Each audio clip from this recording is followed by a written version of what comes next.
Attorney General Todd Blanche is a step closer to Senate confirmation and winning the AG job full-time. Fox's Jeff Manasso. The Senate Judiciary Committee voting along party lines to advance Todd Blanche, President Trump's nominee for Attorney General, to a full Senate vote.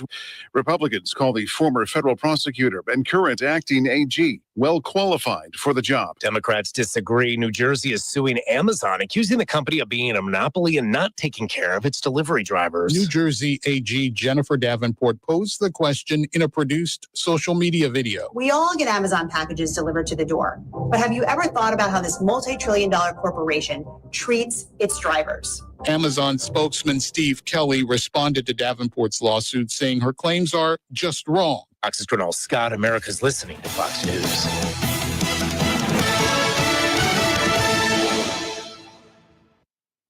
End zone, light them up, touchdown Liberty.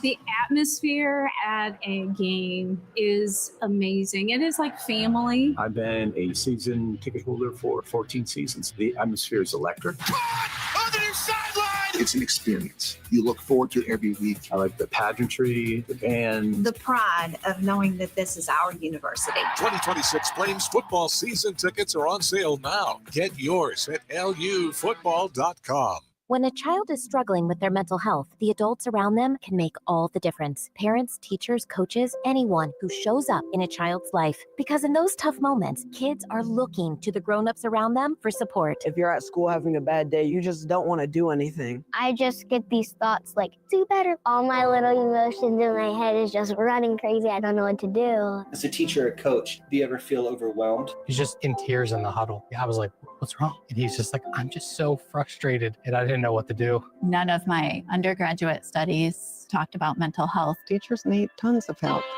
That's why the Kids Mental Health Foundation provides free expert-developed tools and resources to help adults support the kids they care about. Having those resources is the same as the CPR class to me. We're trying to save a life here. Because when adults feel supported, kids do too. Kids Mental Health starts with us. Find free resources at kidsmentalhealthfoundation.org. Your wallet has been through enough. Give it the break it deserves by going to InsaneRadioDeals.com today. We have savings to offer you on great local restaurants such as 801 Raw Bar, The Yard on 5th Street, Tacos Los Amigos, and more. Not hungry? No problem. There are many other great deals on memberships, experiences, services, and even radio ads. That's InsaneRadioDeals.com. Deals that are so good, they'll make you go insane.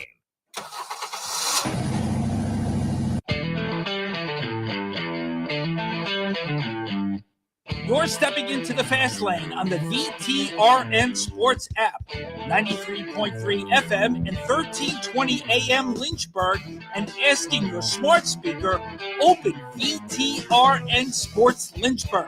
Now, take the fast lane through the topics that matter across the Commonwealth. This is the Fast Lane with Ed Lane and JJ Hendrickson.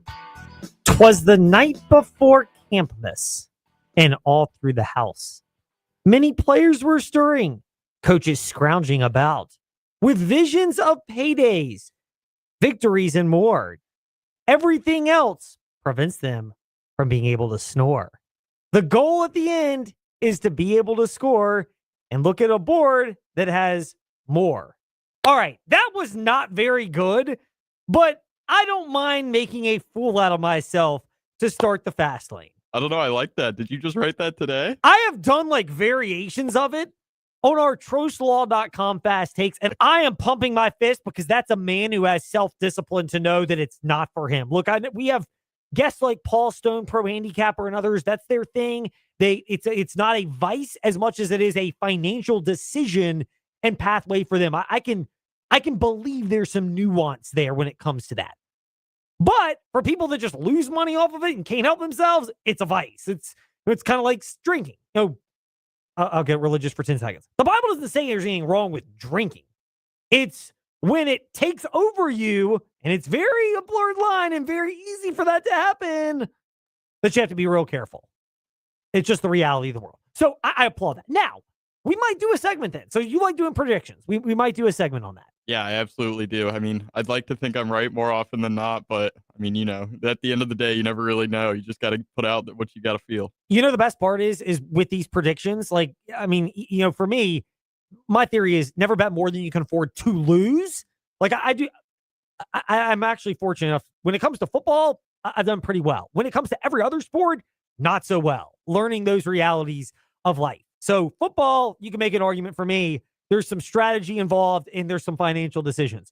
Other sports, I've had to curb that because it's vice and we're trying to get rid of that in life. And you have to be able to discern that. I bring all that up here in the fast lane to say, there's a level of optimism this time of year. Before we get into all of our projections, is it worth taking a moment to appreciate that we're not there yet, but we're close to being able to say, whew, we made it. Oh, absolutely. I mean, you used a rhyme to the tune of "'Twas the night before Christmas," and every time football season comes around, especially training camps, it kind of has that feel. It's like Christmas time is around the corner. We're about to have entertainment. We're about to have the sport that, I mean, here in this country, we love more than anything. I absolutely cannot wait. The speculation, the excitement. I mean, fantasy football drafts are starting. It's just that time of year, Ed. Are you a fantasy football guy? Big fantasy football guy, yeah. See, to get my usher on, my brain just doesn't work that way. Like, maybe this is like me being an NFL. Are you an NFL draft guy, by the way? Yeah, I am. I'm a huge draft nerd. Like, that is ultimate usher. I am a huge draft nerd. I love it. Cannot get enough of it. I am already looking at mock drafts for like 8 months out. And the best part is the college football season is unfolding. Those positions are already jockeying in my head of like players I covet, not knowing their background, of course, the things you don't know about them, injuries, character concerns, all that. But that, to me, that's the fun of it. My brain, though, does not work with fantasy football. I used to do it, and I realized, kind of like with you with the betting, I was just handing my money over to other people, and I'm not looking to do that and just scratch a vice itch, so I'm just not going to do it. Again, it's a know your limitations of what you're capable of or not. For me, my brain just is not wired with fantasy football. Yeah, I think it's a great way to keep up with the sport. I mean, you've got to pay attention to even the smallest positional battles, who gets hurt, who's getting picked up off of waivers, but helps a lot. My father got me playing at a very young age. My first fantasy football team I had when I was 7 years old, and I've been playing ever since. So it's just part of every year for me. I've got 4 teams this year. You have 4 teams? 4 teams. I just did my first dynasty league, just had the draft the other day. So that team stays year to year, and I'm really excited. I love fantasy football. So that was one of my problems with fantasy football is when you have multiple teams, you're rooting for like competing outcomes like this guy ran for 180 yards, but then you had the other defense and you're like, should I be good? Not? How do I mathematically keep up in a league? That's migraine inducing. Can't go there. Yeah, I'm the same way. I ideally would only be in a league or two, but I have so many people who ask me to play, and sometimes I just don't like saying no. I mean, I just love fantasy football. I'll play if they want me to play. That's you. That's cool. Hey, look, the other thing is like this is maybe again how I look at it, like the betting thing being more of a like financial decision. These are not large amounts of money. The goal is to make a little bit of money, but there is a level of like it's just a hobby while trying not to lose money off of it. So I don't do like survivor leagues or, picks leagues because to me, the game theory is not the goal for me. I don't want to have to pick any game or put something into a game or an event where I don't believe I've got a conviction one way or the other. Like there's certain ones where it's like, I could take a flyer on it. That's different. But there's certain times where you're asking me to pick a game when I have no conviction, like our subject of our Fast 5 at 5-ish. We'll get back to this. The NFC South, for example. There's a major steer clear sign that is on that division right now when it comes to projections. So conflicting interest or having to trust in things that I do not trust or teams I do not trust or players I do not trust is a major red flag. Yeah, that makes total sense. I mean, if you're doing Pigskin Pick'em, you do have to pick every single game. And at the end of the day, a lot of games you just don't really know. But that's a great point in terms of betting, especially if there's a game that you've got a feeling about, that should be the one you pick. It's not good to have to pads on in certain places. They're putting themselves out on the field. And for teams that have just begun practice, JMU, or are about to begin practice, Virginia Tech, Liberty, as got to get this one right. Almost said Bob Chesney at JMU. Billy Napier at JMU, he opened up today saying, got that feeling of Christmas. It's like Christmas, you wake up and you get to start working on building the personality and the identity of the team. And we certainly have work to do, but I do like the body of work so far, and there's more to do, so that these next few weeks will be critical. Even with the transfer portal, there's still the excitement of building the identity of the team. If anything, there's probably more. My brother makes fun of us, calls us professional speculators. He's probably not wrong. There's probably, competitive depth. Functional competitive depth, but managing camp. That means the personnel is there. Some of that goes back to Justin Sparrows, the GM, and frankly, the resources with which he can work. Dollar bills, y'all. And I'd imagine for Virginia Tech, I don't think they're quite there in terms of depth, but I do trust their coach. I actually think I may well trust Ethan Grunkmeyer more at quarterback than Bo Pribula, who has a history of being more of a running quarterback, which sets him up for injuries. I also like the depth of Virginia Tech's quarterbacks a little bit more. Grunkmeyer, Baker was a 4-star recruit from North Carolina. You could ask what happened when he transferred. Maybe people would just say he was fleeing the situation, fleeing the scene, if you will. It might be a term.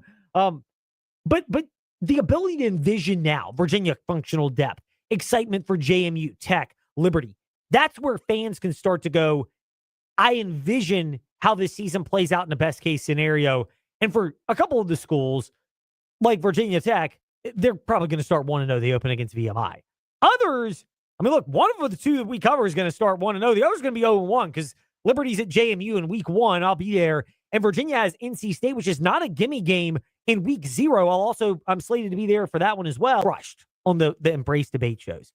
But we wanted to take a moment in the fast lane to just celebrate the fact that football is, I'm going to put almost back. Almost. Not quite there, but almost. We've got college football media days. We've had Dogwood District media days. Tomorrow, Seminole District football media days. Liberty opens their practice. Bryson Gordon of NewsAdvance.com and I are going to basically be commuting together from Liberty's press conference with Jamie Chadwell over to Heritage for Seminole District football media days. Somehow we're going to try to tie everything up and join you tomorrow from 5 to 6 p.m. BG's going to join us around 5:30. But join us tomorrow during that window in the fast lane. So that is our, I'm going to curse right here, but that is our hope that we're going to be able to pull all of that off. Meanwhile, we're going to also try to do so by driving responsibly. But for people out there that don't drive responsibly, insert your Tony Romo jokes here, Trost Law exists.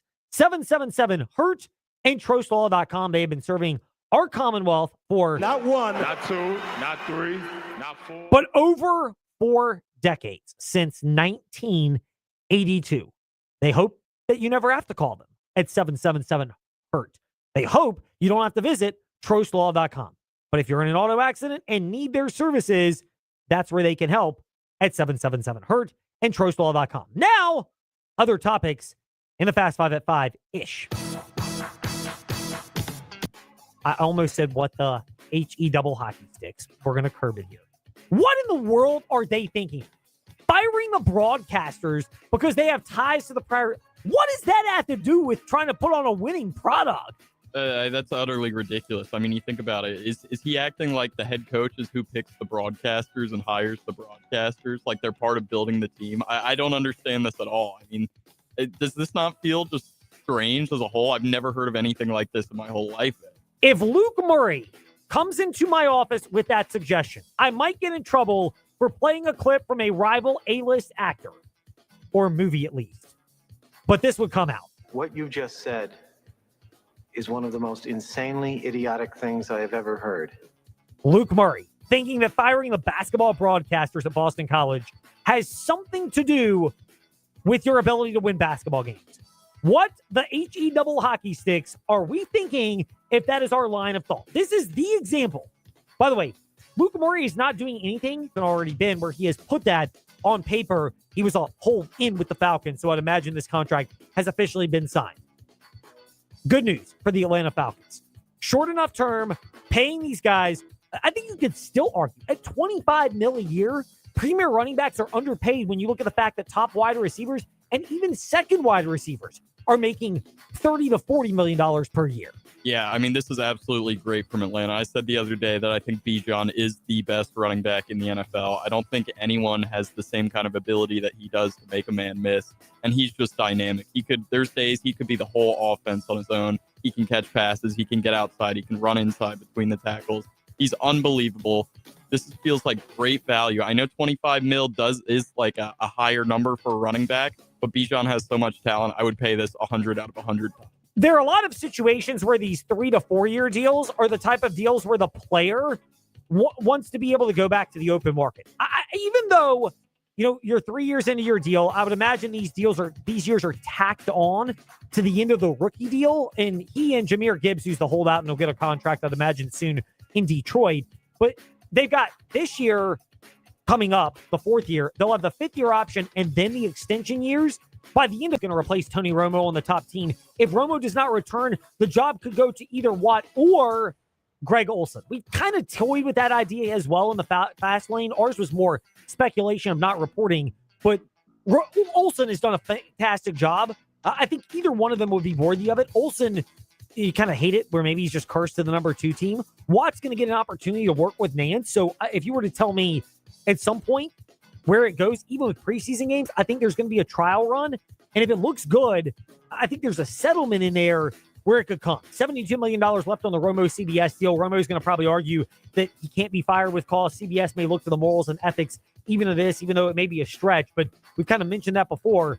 I mean, you know my feeling, JJ. I think Watt and especially Greg Olsen would be an upgrade over Tony Romo. Yeah, I agree with you there. Maybe if it was year 1 Tony Romo, I would be saying otherwise. But since that first year, he just seemed to have fallen off. I really like both J.J. Watt and Greg Olsen. I think either of them are going to do a great job with Jim Nance. So it does not crush your college football playoff hopes just because of how early in the season that matchup happened. I would kind of guess that's the thinking for these teams. Get a big resume builder early, but if you lose, it's not going to take your whole season. And USC and Notre Dame, regarding them joining the Big Ten, I don't know. It's weird to think about Notre Dame not being an independent, but if there was a conference they were joining, I would guess it would be the Big Ten. I think it's more likely. I know the ACC has done that deal with Notre Dame, but this is the old, it gets cutthroat at the very end, and the ACC ends up getting screwed over in some form or fashion. I am very skeptical that for all their whining, Notre Dame got in. I will say this.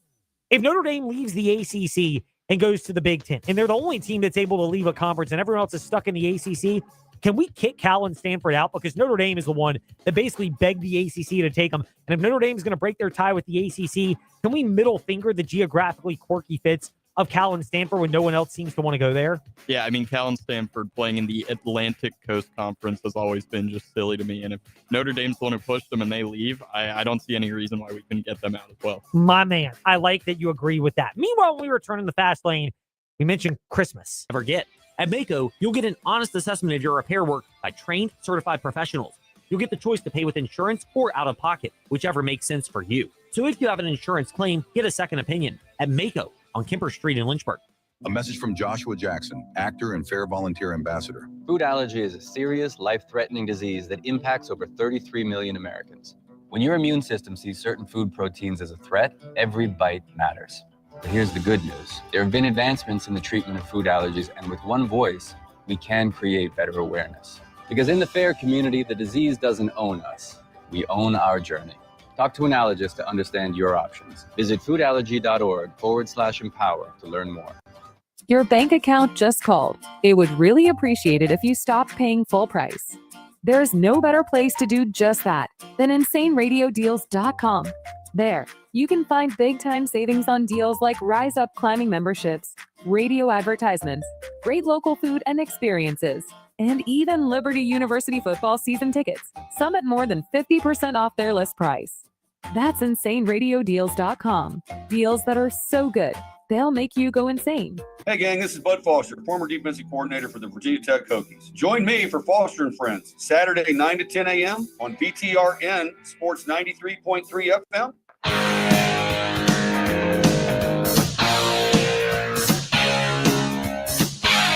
Step into the Fast Lane 24/7 at JJ Hendrickson 27 and Fast Lane Ed Lane on Facebook, Twitter, Instagram, YouTube, and wherever you listen to podcasts.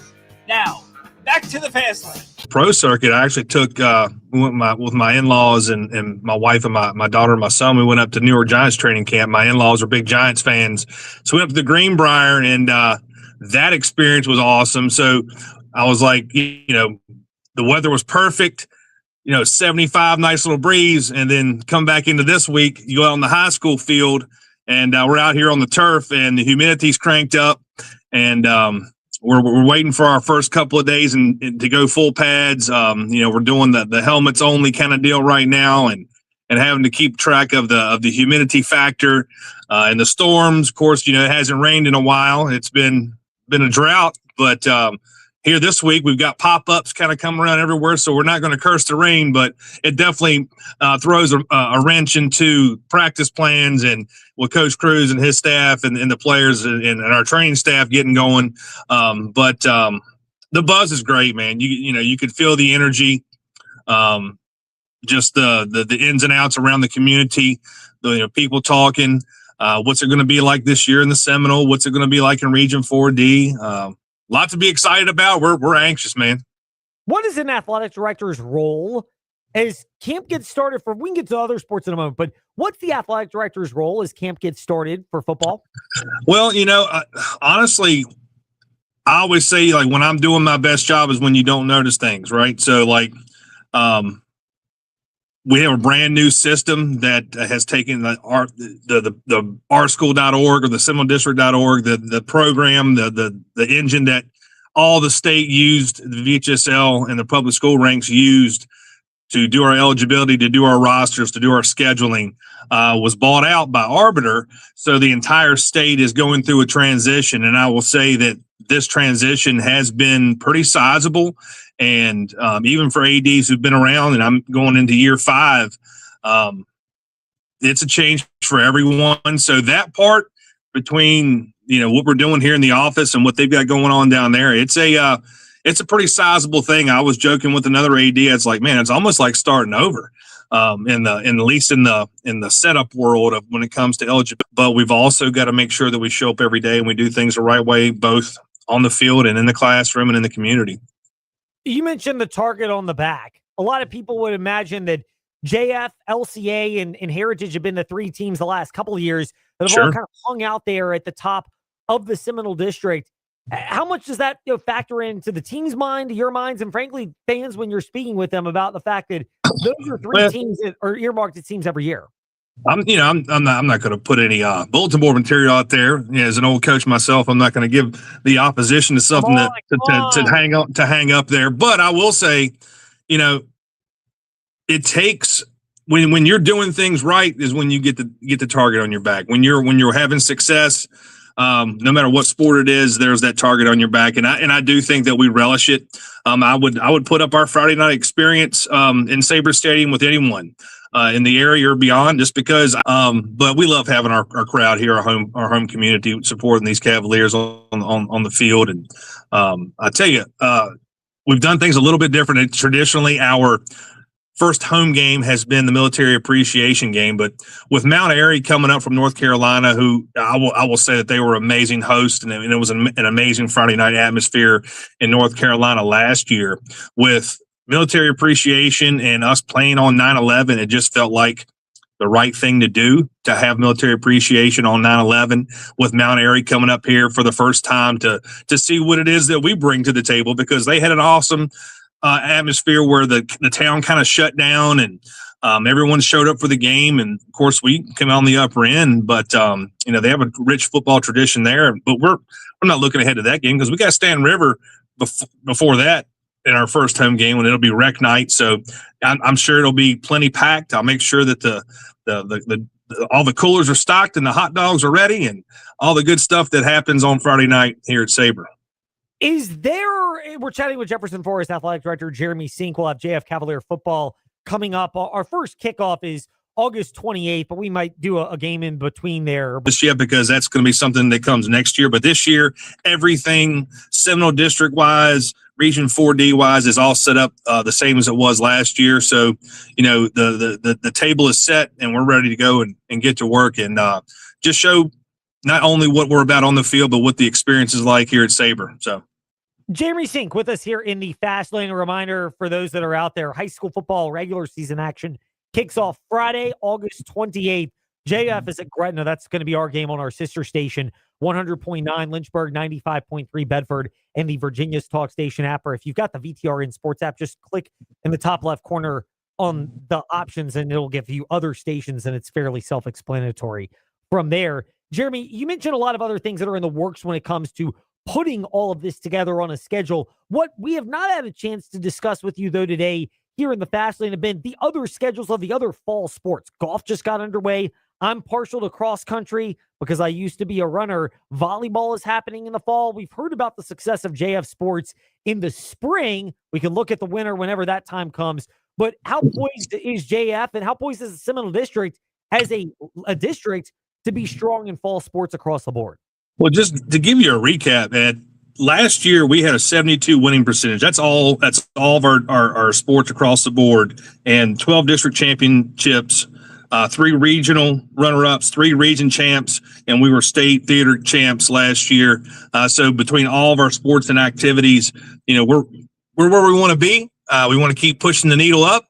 But this fall, you're talking like just today, golf competed in the Metro, which is one of the biggest golf tournaments in Southwest Virginia over at the Botetourt Country Club. They played yesterday at Falling River in the Appomattox Invitational. So they've already knocked 2 matches out in the first 2 days, and they'll play in the John Scott at London Downs on, I think, Thursday. So they're going to play 3 tournaments in the first week and kind of really see what our golf team is made up of. And we've had a lot of success in the last several years, and we've returned some great golfers. Connor Lamanna is probably one of the best in the area, and I know he's already shot really well in the first 2 days. Appreciate you again. Thanks for having me. Our pleasure. Jeremy Sink with us here in the Fast Lane. We will pivot from that to a different kind of football, college football. Oliver Hodgkinson of PFN 365. Projections for the ACC, including North Carolina. Are we going to see a coaching change at the end of the season there? Also Tech, UVA, and some of the other local schools when we return here in the Fast Lane. Hey, small to medium business owners, if you're frustrated with slow IT support, high costs, or paying for services you just don't use, it's time for a change. Hi, I'm Colt with We Fix Stupid Computers. We provide reliable on-site and remote support tailored for businesses just like yours. And we go beyond just fixing problems. We empower your staff with real technology so they can work smarter every day. From repairs to training to full IT support, we save you time, stress, and money. Call We Fix Stupid Computers, 434-525-8590, where smart support meets real savings. Summer is here, and there's no better time to find a place you'll love to call home. Whether you're looking for a cozy apartment, spacious townhome, or a quiet single-family home, Brownstone Properties has options designed for your lifestyle and budget. Enjoy the season with comfort, convenience, and peace of mind. Don't spend another summer searching. Let Brownstone Properties help you find your perfect home today. Visit brownstoneproperties.com or call 434-385-1025. Brownstone Properties, where home is at the heart of everything we do. Hey guys, this is Chad Hassan with ASeaofRed.com. ASeaofRed.com is the #1 trusted independent news source for Flames sports. You can get access to premium content such as the Rumor Mill by becoming an ASeaofRed.com club member for only $84 a year. If you are a diehard Liberty Flames fan and want all the inside scoop, along with coverage of recruiting and all the major sporting events over at LU, visit ASeaofRed.com. Go Flames. Your wallet has been through enough. Give it the break it deserves by going to InsaneRadioDeals.com today. We have savings to offer you on great local restaurants such as 801 Raw Bar, The Yard on 5th Street, Tacos Los Amigos, and more. Not hungry? No problem. There are many other great deals on memberships, experiences, services, and even radio ads. That's InsaneRadioDeals.com. Deals that are so good, they'll make you go insane.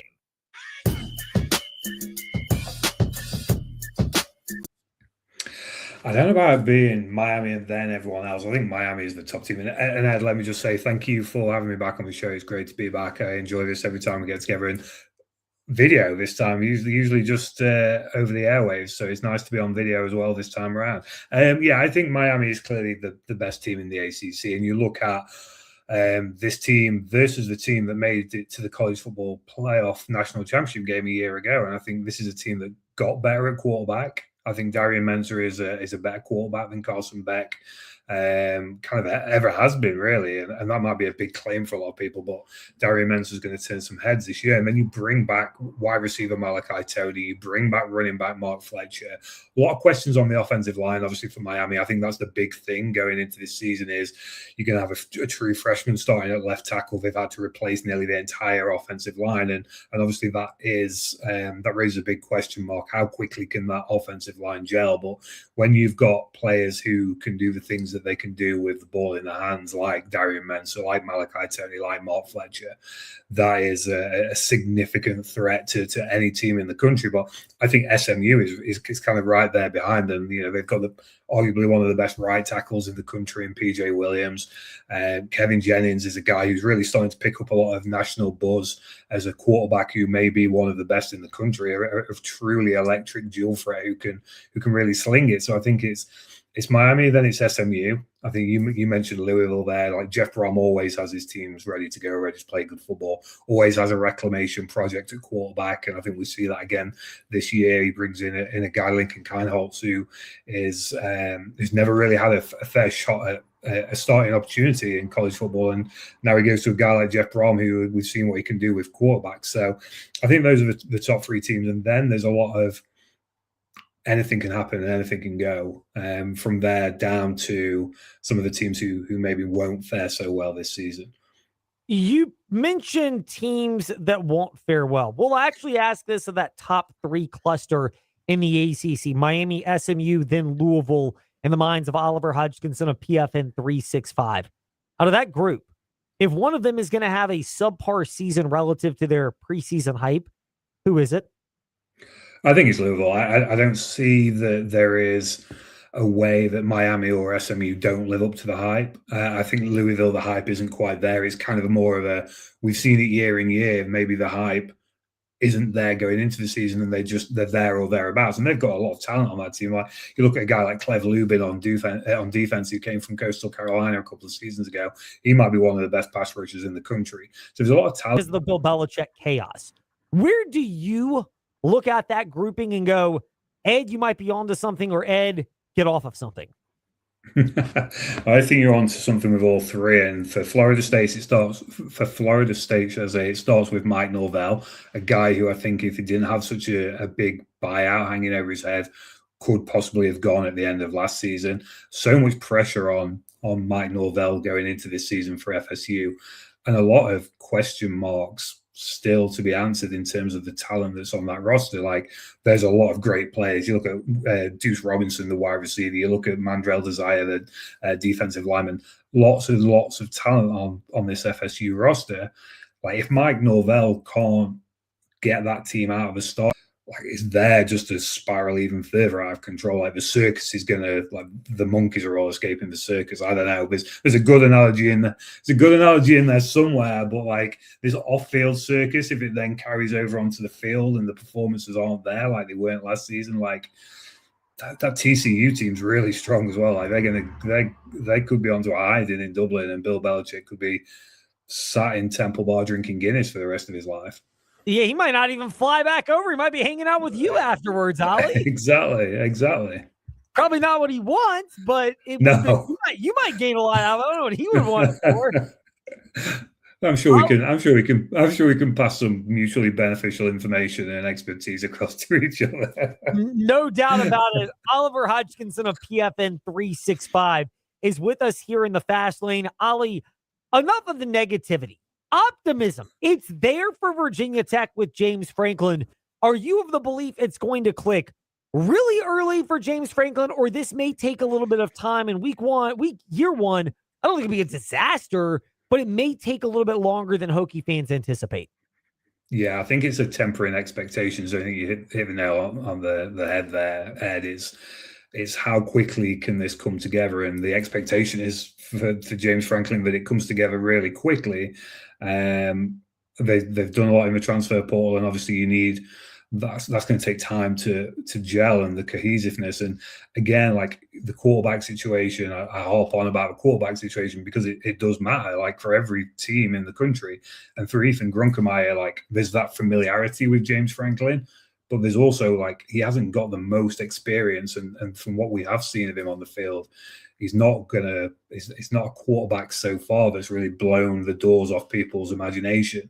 And then you look at the schedule for Virginia Tech. Like, I think this is the biggest thing when we talk about expectations for Virginia Tech, because there's talent. Like Marcellus Hawkins, the running back, is incredible. Kamari Copeland on the defensive line is going to be an all ACC kind of guy, but you've got to go to Clemson. You've got to go to SMU. You've got to go to Miami. You face Georgia Tech. Like, Virginia Tech's schedule is really grueling for a team that is really trying to build itself early on in this James Franklin tenure. So I think there's signs of positivity. Like, they've talked a good game, right? James Franklin talks a good game. And then he doesn't perform in the biggest games. And that's been the biggest hang-up over his Penn State career. Virginia Tech have got a lot of really big games this season, and I think that's where it'll come time to temper expectation for the Hokies this season.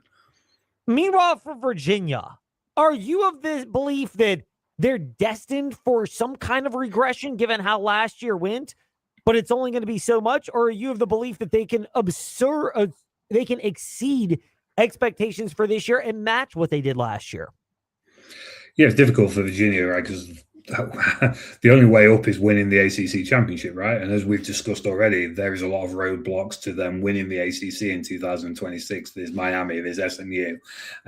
Thankfully for Virginia, they don't play Miami. They avoid Clemson. They avoid Georgia Tech. They avoid Louisville. So, like, the flip side from the Hokies, like, the schedule is positive for Virginia.